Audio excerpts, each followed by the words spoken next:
नमस्कार। मैं Harikishan Meena, assistant professor physics, government girls college Kerala. Optics के ई लेक्चर में आपका स्वागत है। इस लेक्चर में हम लोग पढ़ेंगे फ्रॉनहोफर परिवर्तन।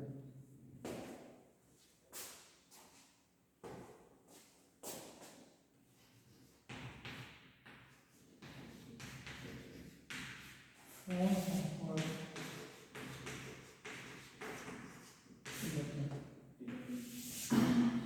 तो जो हमारे विवर्तन की दो वर्ग थे, एक तो फ्रॉनहोफर परिवर्तन और एक फ्रेनेल विवर्तन। फ्रेनेल विवर्तन के बाद में हम लोग पढ़ते हैं फ्रॉनहोफर परिवर्तन। फ्रॉनहोफर परिवर्तन में क्या होता है, जो फ्रेनेल विवर्तन होता है उससे थोड़ा सा अलग इसका प्रतिरूप होते हैं। फ्रॉनहोफर परिवर्तन में जो हमारा स्रोत होता है, प्रकाश स्रोत, और जो पर्दा होता है उसकी जो हमारा अवरोधक के जो छिद्र होता है उसकी दूरी अनंत होती है, ठीक है। और इस प्रकार से जैसे हमारे पास में ये अवरोधक है, ठीक है, और उस अवरोधक का इसमें एक स्लेट अवरोधक है, ठीक है। हमारे पास में जो प्रकाश स्रोत एच है, ठीक है, एच प्रकाश स्रोत है, ये अनंत दूरी पर होता है। ये अनंत दूरी पे होता है तो क्या होता है, अनंत दूरी पे होने के कारण इससे जो प्रकाश की तरंग में जो प्रकाश तरंग आएगी इसके ऊपर, ठीक है, वो एकदम पैरेलल तरंगाग्र होगा, ठीक है। तरंगाग्र कैसा होगा, समतल तरंगाग्र होगा, ठीक है। तरंगाग्र कैसे, समतल तरंगाग्र इससे जो आती है। और जो हमारा पर्दा है वो पर्दा भी हमारा इससे अनंत दूरी पर है, काफी दूरी पर है, कब अनंत दूरी पर हमारा पर्दा है, ठीक है। तो जो प्रतिरूप बनता है ये हमारा प्रकाश स्रोत है, ये हमारा जो छिद्र द्वारक है, और ये हमारा पर्दा है। इस पर्दे की और इस स्रोत की इससे दूरी, ये इससे ये स्रोत और इस छिद्र के द्वारक से ये दोनों की आगे दूरी बहुत ज़्यादा होती है, ठीक है, कम नहीं होती है। और ज़्यादा होने के कारण क्या होता है, जो प्रतिरूप बनता है वो हमारा फ्रॉनहोफर प्रतिरूप बनता है, ठीक है। लेकिन प्रयोगशाला में हम लोग क्या करते हैं, इस फ्रॉनहोफर प्रतिरूप को क्रिएट करने के लिए क्या करते हैं, यहाँ पे एक प्रकाश स्रोत देते हैं और यहाँ पे हम लोग एक लेंस का प्रयोग करते हैं, ठीक है।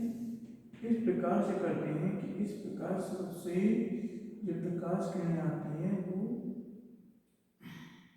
इस प्रकाश स्रोत से प्रकाश किरणें आएंगी, वो हमारी एक समतल तरंगाग्र में परिवर्तित हो जाती है, ठीक है। इस प्रकार से हम लोग यूज करते हैं, ये स्रोत है हमारा।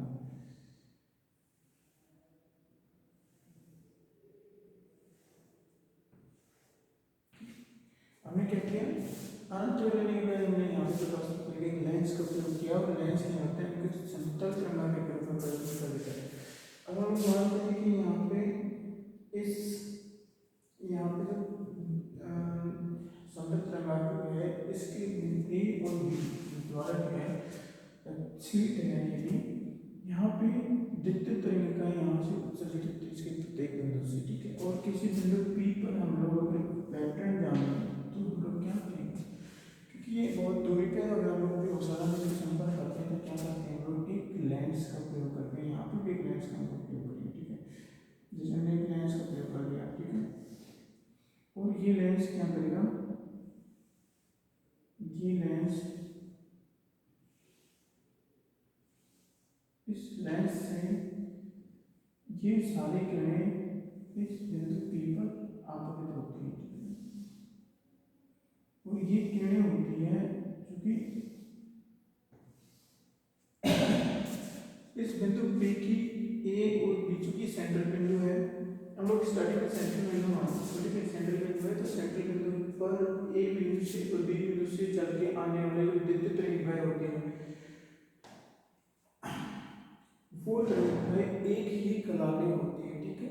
जैसे अगर हमारे यहाँ पे सेंटर है तो इस ऊपर जाने में जितनी कला बदलेगी उतनी कला यहाँ पे बदलेगी, ऐसे बदलते बदलते जब बिंदु बी से यहाँ से द्वितीय तरंगिका उत्सर्जित होगी और यहाँ से जो द्वितीय तरंगिका उत्सर्जित होगी उनकी कलाएं समान होती है, बिंदु प्रज्वलित होगा या उच्छिष्ट होगा, मैक्सिमम आएगा इस बिंदु से, ठीक है। अब हम लोग क्या करते हैं, एक अन्य बिंदु P1 लेते हैं, एक अन्य बिंदु यहाँ पे हमें P1 ले लेते हैं, ठीक है। अब हम लोग क्या करते हैं, यहाँ पे फोकस करने के बजाय हमने अन्य बिंदु P1 पर फोकस किया है। P1 पर फोकस करने के लिए क्या करना पड़ेगा हमको, एक तो लेंस है इसकी पोजीशन को चेंज करनी पड़ेगी, ठीक है। हमने इसको इस प्रकार से चेंज किया, जैसे यहाँ पे हमने लगा दिया इसको, फॉर एग्जाम्पल इसको यहाँ पे लगाया इस तरह से, ठीक। और यहाँ से प्रकाश करने चाहिए इस यहाँ पे इस तरह से, इस प्रकार से यहाँ पे काफी विस्तृत हो गया, लेकिन यहाँ पे जाए और फिर ये बिंदु हमारे यहाँ से चल के इस बिंदु पे ये भी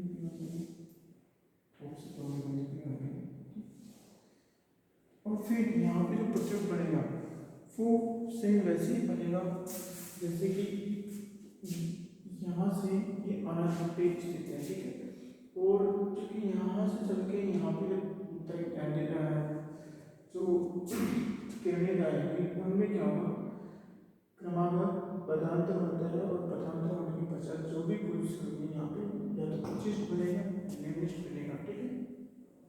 हम लोग ये कैलकुलेट करना चाहते हैं कि P1 पे तो हमने देख लिया कि P1 पे हमारा उच्चिष्ट बन रहा है, लेकिन P पे तो हमारा उच्चिष्ट बन रहा है, क्योंकि यहाँ से सेंटर से इतना दूर हमारा A है उतना ही बिंदु P है, तो यहाँ से यहाँ तक जाने के लिए जो यहाँ से जो तरंग का ये किरण यहाँ पे आएगी उसमें इतना पदांतर होगा, उतना ही पदांतर इस किरण में, इस किरण में होगा। यहाँ क्या होता है, दोनों में जो पदांतर होता है वो एक समान होता है।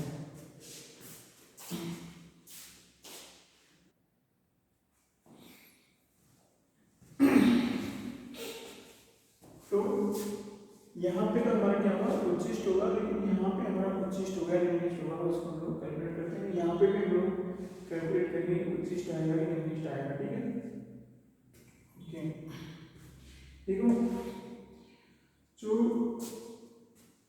यहाँ से हमारे यहाँ से हमारी जो किरण जा रही है यहाँ पे और यहाँ से जा रही है, सबसे ये हमारा एंगल थीटा है, ठीक है।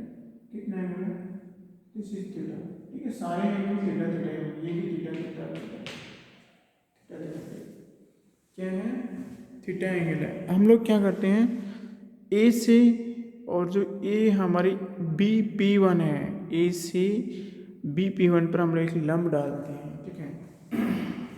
क्या करते हैं, यहाँ से हम लोग इसके ऊपर लंब डालते हैं, ये लंब डालते हैं, ठीक है। सपोज को ये हमारा C है, ये बिंदु, ये बिंदु हमारा क्या है, C बिंदु है, C बिंदु है, ठीक है। तो जो हमारी ऊपर वाली जो किरण ये वाली इस किरण में और इसके अंदर जो हमारा पदांतर होगा वो हमारा BC होगा, ठीक है। और ये हमारा एंगल है, जैसे ये हमारा थीटा होगा, ठीक है। कितने में होगा, थीटा होगा। और हमने स्लिट की लंबाई हम लोग कितनी मानते, E मानते, ठीक है। जैसे स्लिट की लंबाई होती है हमारी AB equal to A, okay. Slit की लंबाई कितनी है, AB इक्वल टू A है। और हम लोग क्या करते हैं, किरण AP1 और BP1, ठीक है। किरण AP1 और BP1 में कितना पदांतर आ रहा है उसको ज्ञात करने के हम क्या करते हैं, इस A बिंदु से हम लोग BP1 किरण पे एक लंब डालते हैं। अब हम लोग मान सकते हैं कि यहाँ से जो किरण एकदम समतल होकर यहाँ तक बिंदु से पहुँच गई, तो यहाँ से जो किरण यहाँ जाएगी, यहाँ से यहाँ जाएगी, इसको कोई पदांतर नहीं होगा, लेकिन यहाँ से यहाँ जाने में इसको इतना और अलग से पाथ करना पड़ता है, जो कि हमारा BC है। हम लोग जो स्लिट है छिद्र है उसकी लंबाई कितनी लेते हैं, हम लोग A लेते हैं। एक बार हम लोग विशेष समझते हैं, जो फ्रॉनहोफर विवर्तन होता है उसमें ये हमारा जो स्रोत होता है उसकी ऊर्ध्वाधर पदार्थ उसकी इस छिद्र या द्वारक से दूरी अनंत होती है, ठीक है। हम लोग प्रयोगशाला में इसको क्रिएट करके क्या करते हैं, एक स्रोत लेते हैं, फिर हम लोग यहाँ पे एक लेंस का उपयोग करते हैं ताकि ये तरंगाग्र समतल तरंगाग्र क्रिएट हो जाए, क्योंकि ये जो अनंत में बताते हैं यहाँ से यहाँ तक आने में हमारे प्रकाश किरण का जो तरंगाग्र होता है वो समतल हो जाता है। तो हम लोग लैब में ट्रीट करने के लिए ये यूज करते हैं और यहाँ लोग समतल तरंगाग्र ट्रीट करते हैं। उसके पश्चात ये हमारा पर्दा फाइनेट जो होता है उसको हम लोग फिर से हम लोग उसी से चुनाने के लिए यहाँ पे लेंस का उपयोग करते हैं, क्योंकि ए बी से हमने निकलने वाली जो द्वितीय तरंगिकाएं है ये प्रकाश किरण है वो जिस बिंदु पे भी हम चाहते हैं वहाँ पे हम लोग इसको सेंटर करा सकते हैं, ठीक है, कंसंट्रेट कर सकते हैं। हमने बिंदु पी पर इसको आपतित कराया तो सारी जितनी भी तरंगिकाएं हैं वो सारी यहाँ पे आती है, ठीक है। प्रत्येक बिंदु से उत्सर्जित तरंगिकाएं यहाँ पे आ रही है, जैसे इस बिंदु से उत्सर्जित सभी तरंगिकाएं यहाँ पे आ रही है और उसी प्रकार से हम लोग किसी अन्य बिंदु P1 पर क्रिया करना चाहते हैं यहाँ पे आ रही है। अब देखो यहाँ पे P बिंदु क्या है हमारा प्रतीक होगा यहाँ पे जो कंडीशन आएगी मैक्सिमम या उच्च प्राप्त होगा। क्यों प्राप्त होगा? क्योंकि यहाँ सेंटर पे है, ये सेंटर इस बिंदु से इस बिंदु के ऊपर केवल जो हमारा तरंगाग्र है उसके प्रत्येक बिंदु से विद्युत तरंग उत्सर्जित होगी और यहाँ से नीचे से विद्युत तरंग उत्सर्जित होगी। उनमें जो पदार्थ है कलांतर उनकी सम्मति होगी।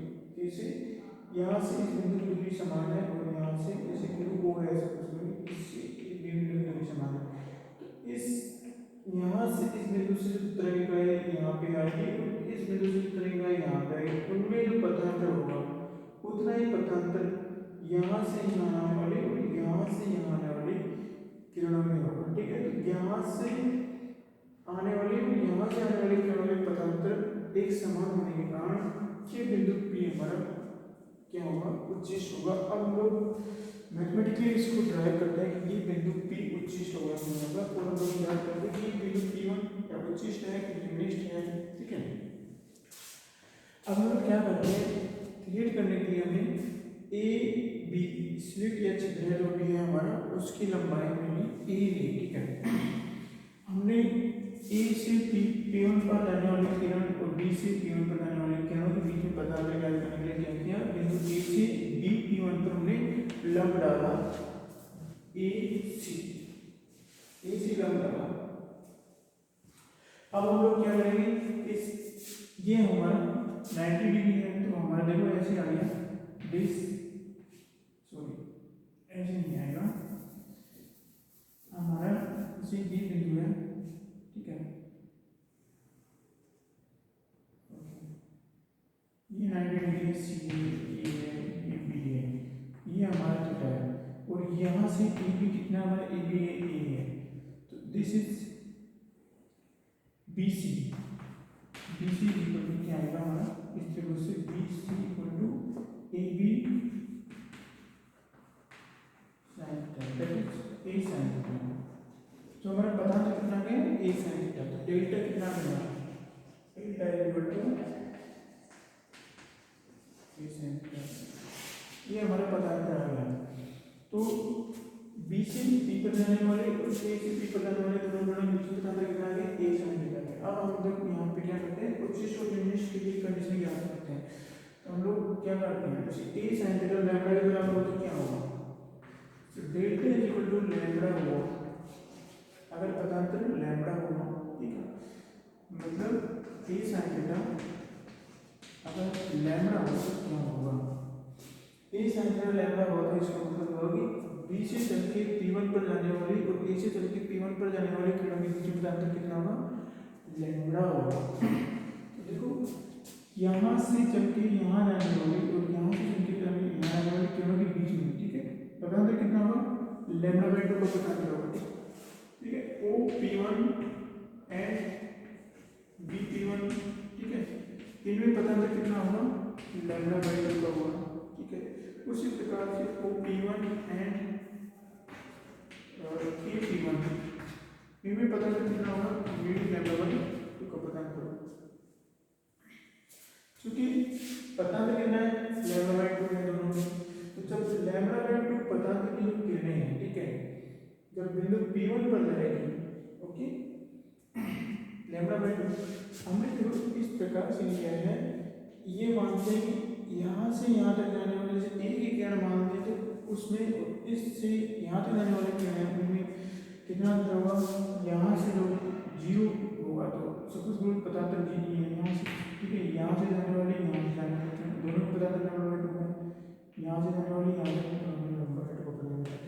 तो देखो लैम्डा बाई 2 पतांतर होने के कारण ये दोनों क्या करती है, विनाशी घनीभूतीकरण प्रतिरूप बनाते हैं, ठीक है, कितना बनाती है, विनाशी घनीभूतीकरण, विनाशी घनीभूतीकरण, और जो हमारी तीव्रता होगी वो क्या होगी, शून्य होगी, ठीक है। उसी प्रकार से अगर हमारा ये डेल्टा इक्वल टू डेल्टा, ऐसा मानते हैं कि जो हमारे हम लोग क्या मानते हैं, इसको समझने के लिए ट्रिक हो रहा है कि अगर लैम्डा बाई लैम्डा का पतांतर है, डेल्टा इक्वल टू लैम्डा है, यहाँ से जाने वाली यहाँ से जाने वाली क्या होगी, यहाँ से यहाँ जाने वाली और यहाँ से जाने वाली लैम्डा का पतांतर है। हम लोग क्या करते हैं, पूरा जो तरंगाग्र है ए बी, ठीक है, हमारे तरंगाग्र ए बी है, ए बी, ठीक, ए बी है हमारे से, ये ए बी है, इसको हम दो भागों में बांट लेते हैं, ठीक है, इस भाग से और इस भाग से, ठीक, इस भाग से इसे लैम्डा बाई 2 और इस भाग से चलने वाली लैम्डा बाई 2, तो दोनों कोणों में पतांतर होगा, वो टोटल पतांतर कितना होगा, लैम्डा का पतांतर, दोनों से अगर हमारा दोनों को ऐड कर दें तो दोनों का पतांतर कितना होगा, लैम्डा, और ये इसमें और इसमें कितने का पतांतर होगा, लैम्डा। तो हम लोग ये मानते हैं कि यहाँ से हमारे केवल दो ही तरंगाग्र बिंदु बन रहे हैं, ठीक है, तो पूरा जो ये तरंगाग्र है वो दो तरंगाग्रों में विभाजित होता है, दोनों के बीच में पतांतर कितना है, लैम्डा है, और ये दोनों जब यहाँ पे जाते हैं तो हमारा क्या होता है, विनाशी घनीभूतीकरण प्रतिरूप बनाते हैं, ठीक है। अब हम लोग देख लेते हैं, क्योंकि टोटल अगर लैम्डा ये है लैम्डा विनाशी के लिए,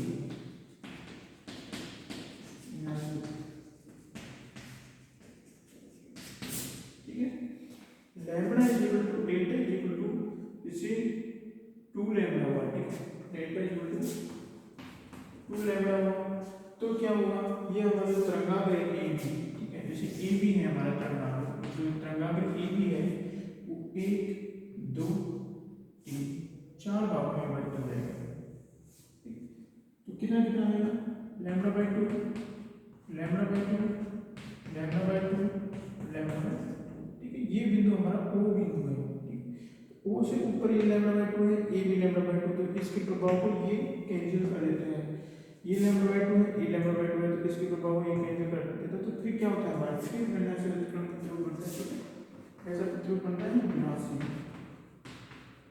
विनाशी प्रतिरूप बनेगा। उसी प्रकार से हम लोग डेल्टा इज इक्वल टू जैसे 3 लैम्डा ले लें, ठीक है, डेल्टा इक्वल टू 3 लैम्डा ले लें, तो हमारा क्या होगा, यहाँ पे एक लैम्डा बाई 2 और ऐड हो जाएगा, लैम्डा बाई 2, और यहाँ पे एक लैम्डा बाई 2 और ऐड हो जाएगा, ठीक, पूरा तरंगाग्र है ए बी, मैंने ए बी है उसको क्या किया, अगर ए बी ए से P1 पर बी से P1 पर जाने वाले केवल बीच में अगर पतांतर 3 लैम्डा हो, तो हम लोग मान सकते हैं कि ए बी जो मान है, ठीक है, इसको मैंने बड़ा करके लिखा है, उस पे जो तरंगाग्र है उसको हम लोग 1 2 3 4 5 6 तरंगाग्रों में विभाजित कर सकते हैं, जिनमें क्रम से lambda by 2 lambda by 2 lambda by 2 इनका पतांतर होता है, ठीक है, और ये हमारा ओ बिंदु है, इसके प्रभाव को एक कैंसिल कर देगा, इसके प्रभाव को एक कैंसिल कर देगा, इसके प्रभाव को एक कैंसिल कर देगा, तो हमारा जो प्रतिरूप आएगा वो क्या आएगा, वो फिर विनाशी प्रतिरूप आएगा, ठीक, विनाशी।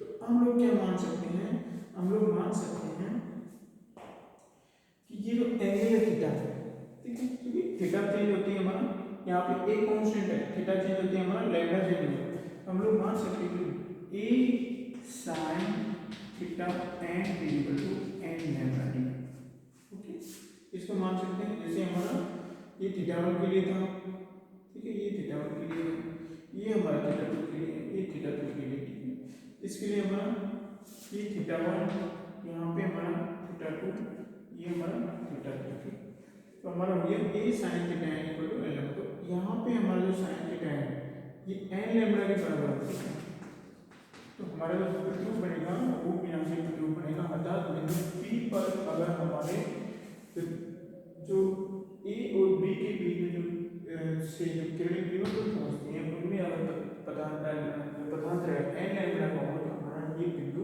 अधिक होगा या विनाशी प्रतिरूप बनेगा। अब हम लोग देखते हैं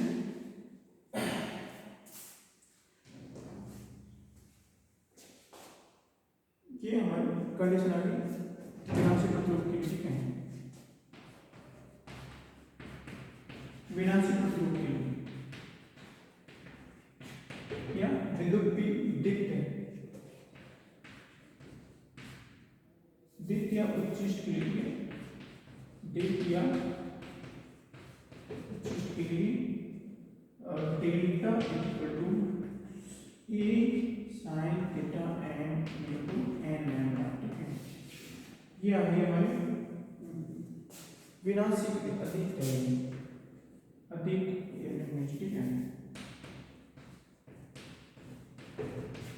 ठीक है, विनाशी प्रतिरूप अधिक या निम्निष्ठ के लिए a sine theta equal to N lambda होगा। अब हमारा दूसरा है दिक्ट अवस्था के लिए क्या होना चाहिए। ठीक है,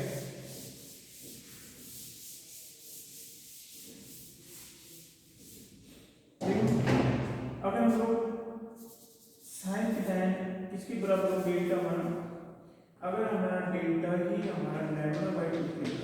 ठीक है, अर्थात ये तरंगाग्र विभाजित नहीं होंगे, पूरा तरंगाग्र एक ही तरंगाग्र को रिप्रेजेंट करें, या फिर यहाँ पे एक ही तरंगाग्र को देंगे। ठीक है, लैम्डा बाई 2। तो ये हमारी समकोशी क्या कहेंगे, हमारा जो बिंदु P1 होगा वो हमारे को दिक्ट होगा। अगर डेल्टा इक्वल टू हम लोग 3 लैम्डा बाई 2 लेते हैं तो हमारा तरंगाग्र ए भी क्या होगा, जो ए भी है वो 3 भागों में विभाजित कर सकते हैं हम लोग उसको, लैम्डा बाई 2 तो एक के प्रभाव को दूसरा कैंसिल कर देंगे, लेकिन एक हमारा फिर भी बचा रहेगा। तो ये भी हमारे मैक्सिमा के लिए कंडीशन है। ठीक है, उसी प्रकार से delta equal to 5 lambda by 2 ये भी हमारे मैक्सिमा के लिए कंडीशन होती है। तो हमारे पास में आ गया विनाशी प्रतिरूप के अधिक के निम्निष्ठ के लिए है हमारा एन लैम्डा। और अगर इसको व्यापक रूप में किस प्रकार से लिखेंगे, delta equal to 2n plus 1 lambda by 2।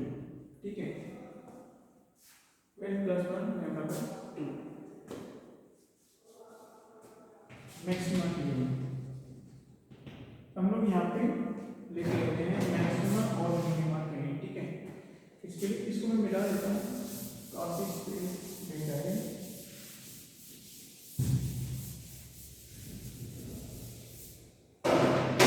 हमारे मिनिमा के लिए क्या था, मिनिमा के लिए हमारा delta is equal to A sine theta is equal to N lambda. ठीक है, और मिनिमा के लिए और मैक्सिमा के लिए हमारे पदांतर है क्या आएगा, a sine theta N equal to 2n plus 1 lambda by. ठीक है, 2n plus 1 lambda by 2n plus 1 lambda by 2।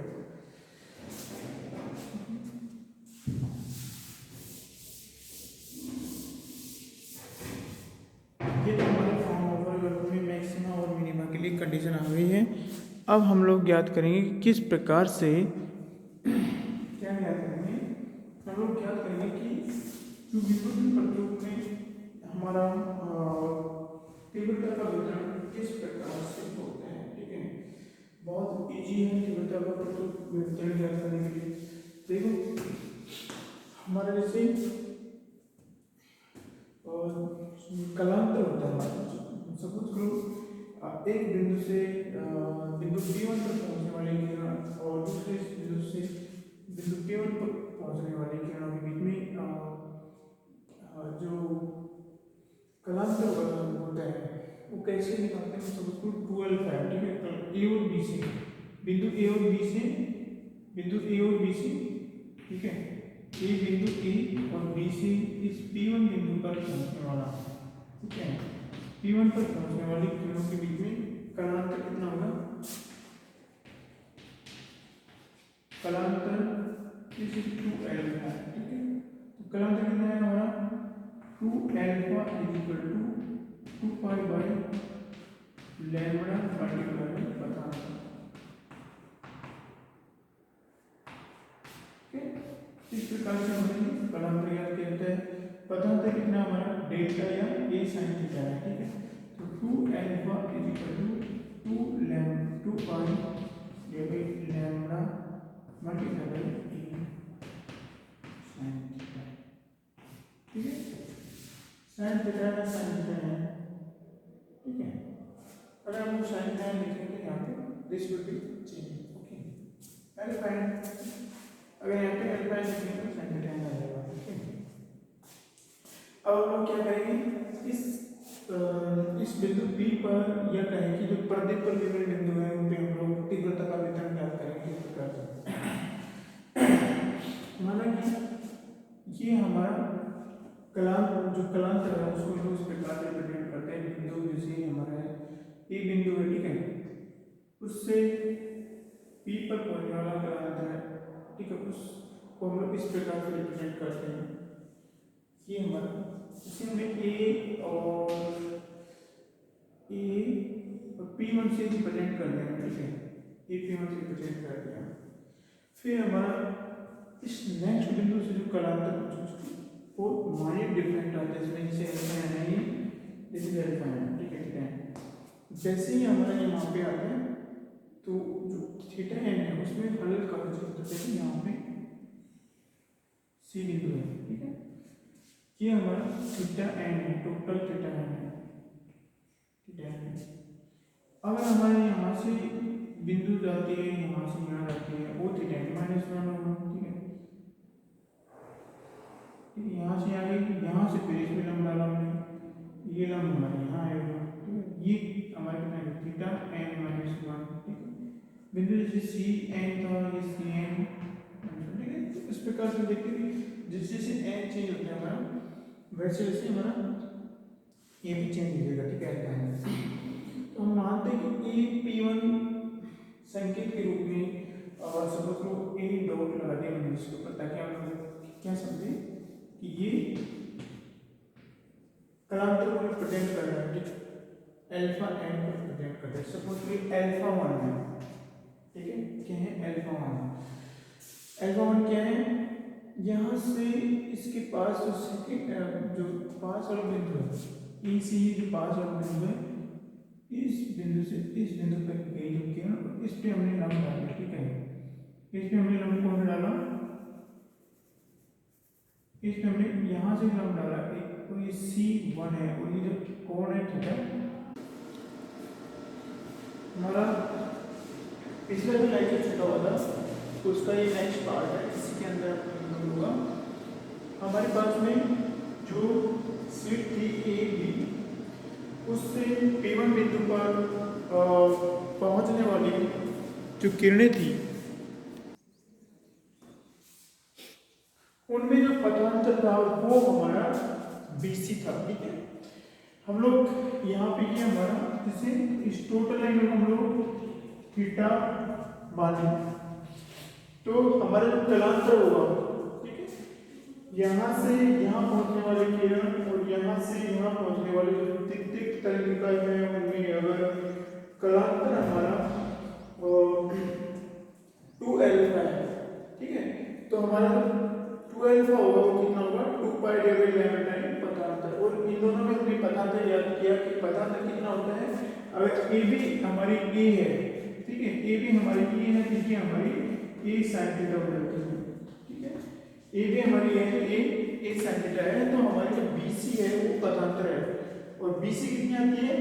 A sin theta आती है, तो हमारा कुल कलांतर आएगा वो आएगा 2 alpha equal to 2 pi divided lambda times A sin theta. अब हम लोग जो हमारा आयाम है, ठीक है, हम लोग P1 बिंदु पर किस प्रकार से तीव्रता का वितरण होता है, या फिर हम लोग कहेंगे प्रदीप पर विभिन्न बिंदुओं पर तीव्रता का वितरण किस हिसाब से होता है, उसको ज्ञात करने के लिए हम लोग क्या करते हैं? हम लोग आयाम ज्ञात करते हैं किसी पर्टिकुलर बिंदु पर P1 पर पहुंचने वाली सभी तरीकों के कारण जो पैटर्न बनता है उसका हम लोग आयाम ज्ञात करते हैं। ठीक है, तो उसके लिए हम लोग क्या ज्ञात करते हैं, देखो हमारा कुल एंगल आया था, सॉरी ये थीटा है। अगर जैसे ये बी बिंदु हमारा यहाँ पे हो, ये यहाँ पे हो, ये यहाँ पे हो, तो हमारा उसी हिसाब से थीटा, ठीक है, जैसे यहाँ पे होगा हमारा, तो फॉर एग्जांपल ये यहाँ से फिर इसको लंब डाला मैंने, ठीक है, फॉर एग्जांपल ये थीटा 1 है, फिर उसके बाद अगर हमारा बी बिंदु यहाँ पे है तो ये हमारा, ठीक है, जो आएगा थीटा 3, ठीक है। इस प्रकार से हमारे पास में कुल theta 1 plus theta 2 plus dot theta N मिला करके हमारा जो बनता है वो आएगा हमारा थीटा आएगा। और इस प्रत्येक थीटा की संगत हमारे यहाँ पे जो कुल थीटा के लिए हमारा 2 अल्फा है, तो एक किसी पर्टिकुलर थीटा के लिए लेंगे हमारा, तो वो हमारा क्या आएगा 2 alpha 1 equal to 2 pi divide lambda times e sin theta 1, ठीक है।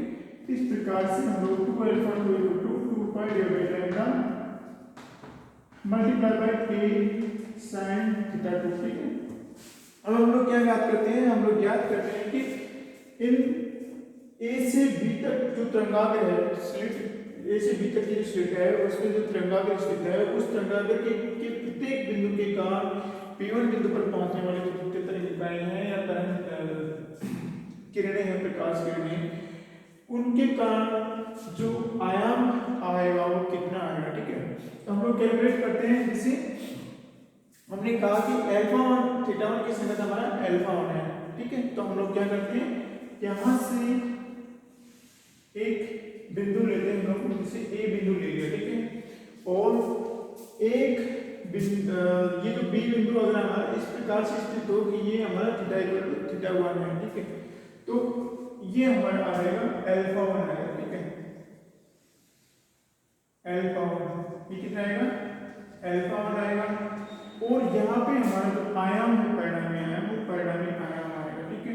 उसी प्रकार से नेक्स्ट अगर थीटा 2 की संगत हम लोग अल्फा 2 लेंगे, ठीक है, ये अल्फा 1 है, फिर हमारा ये अल्फा 2 है, इसके संगत जो आयाम आएगा ये अल्फा 2 है, ठीक है, वो आएगा हमारा ये आयाम आ गया, ठीक है। इसी प्रकार से हम लोग कुल अल्फा के लिए निकाल लेते हैं, टोटल अल्फा के लिए, सॉरी 2 अल्फा के लिए निकाल लेते हैं, क्योंकि हमारे पास 2 अल्फा एंगल है, तो 2 अल्फा के लिए निकाल लेते हैं हम लोग, जितना भी हमारे पास आता है वो इस प्रकार से आएगा, ठीक है।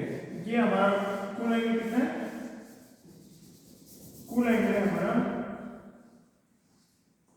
2 अल्फा, ठीक है, दिस इज 2 अल्फा, ठीक। हम लोग क्या करते हैं, यहां से इसको मिला देते हैं, सबसे ए और ये हमारा जैसे ये हमारे से एल है और ये एम है, ठीक है, और ये बिंदु हमने अगर नहीं माना होता हम लोग यहाँ पे एन बिंदु मान लेते हैं, ठीक है, एन बिंदु मान लेते हैं। अब हम लोग क्या याद करेंगे, जो आयामों के सदिशों के नियम है उसकी सहायता से हम लोग याद करेंगे कि हमारा कुल आयाम कितना आया, ठीक है। ये क्योंकि आयाम धीरे धीरे बढ़ रहा है, परिणामी आयाम, तो सारे आयाम होंगे बीजगणितीय योग हो जाएगा, ठीक है। हमारे ये कितना है 2 अल्फा है, तो ये हमारा अल्फा है, ये भी हमारा अल्फा है, this is 90 degree, okay, this is 90 degree, ठीक। तो हम लोग क्या याद करेंगे, एल एन याद करते हैं, हमारा एल एन कितना है, L N equal to this, इसको हम लोग ए एल को हम लोग आर मान लेते हैं, ठीक है। इट इज ये दूरी किसी ये जो चाप है उसके केंद्र ए से इसकी जो त्रिज्या होगी वो आर होगी, ठीक है, यहाँ से इसी एल तक की दूरी आर है, ये चाप है हमारा, उसकी त्रिज्या है आर, तो हमारा ये कितना है L N equal to this time sine theta, ठीक है, L N equal to this time sine theta, sorry sine alpha, R time sine alpha है, ठीक है, क्योंकि 90 डिग्री अल्फा हमारा ये, तो ये हमारा आर टाइम साइन अल्फा हो जाएगा। उसी प्रकार हमारा एन एम इक्वल टू भी आर साइन अल्फा है, ठीक है। तो टोटल हमारा एल एन कितना हो गया, L M equal to L N plus N N, तो दोनों के हमारे साइन अल्फा साइन अल्फा है, तो ये हमारा L M equal to 2r sine alpha हो गया। कितना हो गया? 2r साइन अल्फा हो गया। अब हम लोग यहाँ पे एक और थोड़ी सी मैथमेटिकल ट्रिक यूज करते हैं। ये हमारा देखो कुल एंगल कितना है? 12 है, और ये जो चाप है हमारा ln है, तो चाप कितना होता है? ठीक है, चाप कितना होगा हमारा? चाप इक्वल टू, चाप होगा हमारा जो चाप होता है वो चाप बटा त्रिज्या इक्वल टू जो भी हमारा कोण आता है वो आएगा। ठीक है, तो चाप तो कितना हमारा? चाप तो हमारा ln है। ठीक है, चाप ln है, दिस इज इक्वल टू कोण कितना है हमारा? 12 है, और मल्टीप्लाई बाय दिस त्रिज्या कितनी है? r है। ठीक है, this is 2r multiply by l। इस तरह से हम लोग लिख सकते हैं इसको, या हम लोग लिखेंगे 2r equal to l, this is not l, this is ln। okay, कितना ln equal to 2 alpha multiply by r, so 2r equal to कितना होगा? 2r इक्वल टू, या फिर हम लोग लिख सकते हैं यहाँ पे ln equal to 2 r and f। ये 2r इनका हमारा l m हो गया। ठीक है, अब हम लोग क्या करते हैं, यहां से lm का मान lm अल्फा इक्वल टू कितना रखते हैं? यहाँ 2r equal to lm divide by r। यहाँ पे हम लोग एक और तथ्य का यूज करते हैं। देखो हमारे जो अल्फा है, अल्फा 1 अल्फा 2, जैसे जैसे हमारा थीटा चेंज होता रहता है वो इस अल्फा 1 की वैल्यू, अल्फा की वैल्यू भी चेंज होती जाती है। और वास्तव में क्या है कि ये साइन थीटा है, ये साइन थीटा क्या है कि हमारा जो BC है या यूं कहीं भी पथांतर है। ठीक है, और ये पथांतर किस पे निर्भर करता है? ये पथांतर इस बिंदु B की पोजीशन पे निर्भर करता है। ठीक है, अर्थात हमारा अगर तरंगाग्र ए बी है तो हमारा पथांतर कितना होगा? BC, अर्थात ये sin थीटा होगा। अगर हमारा तरंगाग्र यहाँ से यहाँ तक है, ए से यहाँ तक, तो हमारा पथांतर आएगा यहाँ से यहाँ तक आएगा, थीटा के अनुसार आएगा, ये sin थीटा 3 होगा। अगर हमारा तरंगाग्र यहाँ पे है तो ये हमारा ये sin थीटा 2 आएगा। अब कहने का मतलब है कि जो हमारा पथांतर है वो तरंगाग्र की लेंथ जो यहाँ से यहाँ तक का जो तरंगाग्र है उस पर निर्भर करता है कि तरंगाग्र कितना है, तरंगाग्र की लंबाई कितनी है। ठीक है, या हम लोग कहेंगे कि ये जो हमारी स्लिट है वो उसकी मोटाई, उसकी लंबाई पर निर्भर करता है कि ये ए बी कितनी है। ठीक है, इसका मतलब ये हुआ कि जो हमारा अल्फा है वो हमारी इस स्लिट की लंबाई या इसके जो तरंगाग्र लेंगे उस पर निर्भर करता है। ठीक है, या यूं कहें कि यहाँ से और यहाँ से जो किरण जाएगी या किरण निकल जाएगी और यहाँ पे जो पैटर्न बनाएगी उस परिणामी आयाम का मान इस पर निर्भर करेगा कि इसकी लंबाई कितनी है। ठीक है, तो हम लोग क्या करेंगे कि जो हमारा lm है वो lm is proportional to this is a। ठीक है, lm is proportional to a, या हम लोग कहेंगे lm इक्वल टू के ए। ठीक है, lm किसके प्रोपोर्शनल है? अर्थात इस a की लंबाई कितनी है वही हमारा जो परिणामी आयाम होगा उस पर निर्भर करेगा। ठीक है, तो यहाँ पे lm हमारा के ए आएगा। अब हम लोग क्या करते हैं, हम lm इसको इस lm को बराबर कर देते हैं, तो हमारा देखो क्या आता है, दिस के equal to 2r times alpha आ गया। यहाँ से हम लोग 2r की वैल्यू निकालते हैं, तो 2r इज इक्वल टू क्या आएगा? के ए डिवाइडेड अल्फा, के ए डिवाइडेड अल्फा। इस इसके एक हम लोग ए मान लेते हैं, तो हमको आयाम मान लेते हैं, ये आयाम है डिवाइडेड बाई अल्फा। ठीक है, तो हमारा ln कितना आ जाएगा, ln कितना आ जाएगा, क्योंकि 2r इक्वल टू एरिया में अल्फा है, यहाँ पे हम लोग रख सकते हैं स्क्वायर के लिए, तो हमारा ln कितना आ जाएगा, ln equal to a sin alpha divided by alpha, a sin alpha divided by alpha. और ये क्या है हमारा ln, परिणामी आयाम है। ठीक है, जितने भी तरंगिकाएं इस तरंगाग्र AB से बिंदु P1 पर पहुंचेगी, उनके कारण जो आयाम आएगा वो हमारा आयाम आ गया a sin alpha divided by alpha. ठीक है, अब हम लोग क्या करेंगे, हम लोग तीव्रता ज्ञात करेंगे। हम जानते हैं तीव्रता I, तीव्रता I is proportional to आयाम स्क्वायर, proportional to आयाम स्क्वायर। ठीक है, तो हमारी तीव्रता कितनी होगी, I is proportional to a sin alpha sin square का डेबिट अल्फा स्क्वायर। ठीक है, ये भी हमारे को नियतांक का हमने इसको स्क्वायर कर दिया, और हम लोग क्या करेंगे, एक नया नियतांक निकालेंगे, I is equal to,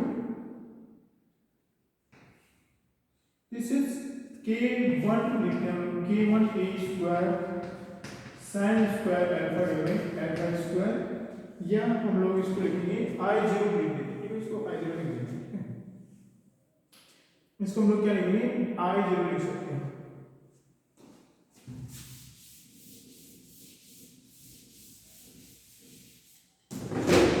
क्या लिखेंगे, I equal to I0 sin square alpha divided alpha square. ये हमारी तीव्रता वितरण आ गया। जैसे जैसे हमारे अल्फा चेंज होगा, वैसे वैसे हमारी I0 क्या है, I0 हमारी k1 a स्क्वायर है। ठीक है, जो कि हमारी अधिकतम तीव्रता है किसी पर्टिकुलर बिंदु पर, जहां पे हमारा sin alpha sin square alpha divided alpha square equal to 1 हो, वहां पे हमारी I इक्वल टू कितनी होगी, I0 हो जाएगी। I0 कितनी है, ये मैक्सिमम तीव्रता है। वैसे हम लोग देख सकते हैं कि यहाँ पे हमारा अगर अल्फा टेंड्स टू 0 हो, तो ये हमारा होता है, अगर अल्फा इक्वल टू 0 होगा तो हमारा तीव्रता अधिकतम होगा। अल्फा 0 कब होगा, अल्फा 0 तब होगा जब थीटा 0 होगा। थीटा 0 कब होगा, थीटा 0 तब होगा जब हमारा ये जो बिंदु है P बिंदु, जो हमारे स्लिट है उसके एकदम सेंटर में हो, सामने पर देखो। ठीक है, तो वो हमारा मैक्सिमम तीव्रता वहां पे प्राप्त होती है। तो ये हमारा फ्रॉनहोफर में तीव्रता वितरण का पैटर्न आ गया। हो सकता है समझने में थोड़ी दिक्कत हो, आसानी से समझ में आ जाएगा। तो जो हमारी तीव्रता है उसका पैटर्न और आयाम हम लोग एक बार फिर से लिख देते हैं, इसको मिटा देता हूं। ठीक है,